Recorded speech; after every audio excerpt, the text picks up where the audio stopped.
we like early on we thought like, well, you know what? Sonoma County, California has a lot of land. Well, it also happens to be where we're next to Napa Valley, where all the vineyards are. So it's extremely expensive land, and most of the land, if it's not wooded, it's used for vineyards. So therefore, we went there and we sent out 900 letters, and we got exactly one response.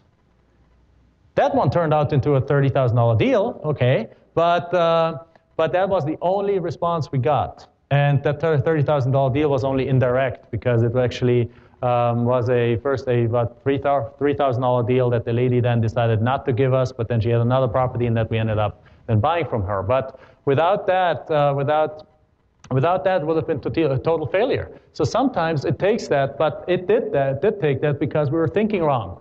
We were thinking, man, this happened. This was in those first 3 years while we were figuring it out.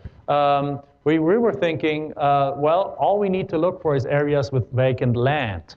Well, if an acre costs $500,000, then that's not the right vacant land. Make sense? So therefore, so not heavily populated, not extremely high value. And I already know a couple of people sent me emails or call or did a phone call with me and said like, well, I'm sending in this area. It's like, where is that? Well, it's just outside of San Francisco. And it's like, well, probably you want to move out a couple of counties there because that's where the land is still really affordable. Yet you're only perhaps an hour away from the San Francisco area. Therefore, you have the kind of the perfect combination of being in a affordable area, yet close to all the amenities and all the services that people need.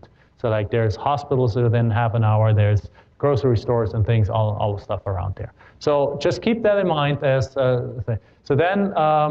so therefore, look for areas with a lot of vacant land that is not farmland, because farmland typically, if there's farmland, it's all farmland.